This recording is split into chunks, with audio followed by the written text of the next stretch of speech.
កុសលចេតសិក14ចែកចេញជាប្រមាណក្រុមចែកចេញជា5ក្រុមហ្នឹងហើយហ្នឹងយើងរៀនអកុសលចេតសិក14ដួងហើយអកុសលចេតសិក14ដួងបើគ្រូសួរថាចែកចេញជាប្រមាណថាចែកចេញជា5ក្រុមគឺទី1ហៅថាមោហចតុកចេតសិកមាន4ដួងទី2លោតិកចេតសិកមាន3ដួងទី3តោចតុកចេតសិកមាន4ដួងទី4ថៃតុកចេតសិកមាន2ដួងទី5វិជ្ជកិច្ឆាចេតសិកមាន1ដួងហ្នឹងប៉ុណ្ណឹងឥឡូវយើងចូលការសិក្សាតែម្ដងក្រុមទី1គឺមោហចតុកចេតសិកមាន4ដួងមានអីខ្លះ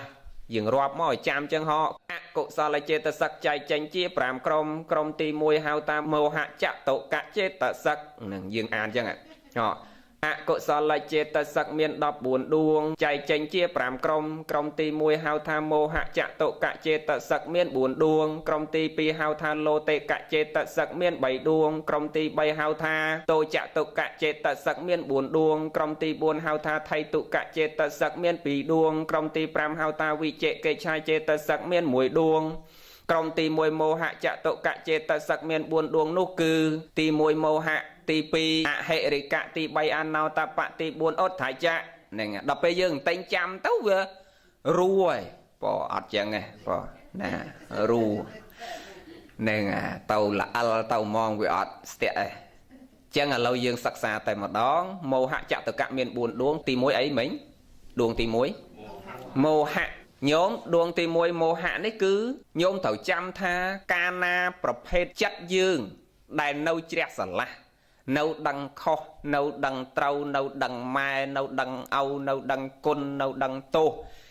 អាចិត្តនិងវិញ្ញាណនិងអារម្មណ៍ដែលនៅដឹងអញ្ចឹងមិនទាន់មានប្រភេទមោហចេតសិកនឹងចូលទេយើងដែលរៀនធម៌ត្រូវដឹងអញ្ចឹងដល់ទៅពេលណាមោហចេតសិកចូលផ្លុកលែងស្គាល់ម៉ែលែងស្គាល់ឪលែងស្គាល់គុណលែងស្គាល់ទោសញោមយើងដែលរៀនធម៌ត្រូវដឹងអញ្ចឹងឲ្យតែពេលណាវង្វេងលែងដឹងខុសលែងដឹងត្រូវព្រោះមោហៈនឹងប្រែមកថាធម្មជាតិដែលធ្វើឲ្យចិត្តនឹងវាវង្វេងទៅនៅក្នុងអារម្មណ៍លែងស្គាល់សភាពពិតលែងស្គាល់ការពិតមកហ្នឹងលែងស្គាល់សច្ចធម៌បើយើងអ្នករៀនបរមត្ថមានន័យថាលែងស្គាល់អរិយសច្ចធម៌មើលលែងឃើញអរិយសច្ចៈហើយលែងឃើញតែស្អីជាទុកជាអនត្តាគឺមើលលែងឃើញតែម្ដងខ្ញុំចាំថាមោហៈចេតសិកចូលទៅនៅក្នុងខ្លួនរបស់បុគ្គលណាគឺបុគ្គលនឹងបើអ្នកបដិបត្តិធម៌លែងឃើញអរិយសច្ចធម៌បើចូលទៅជាមួយពួកអ្នកលោកដូរ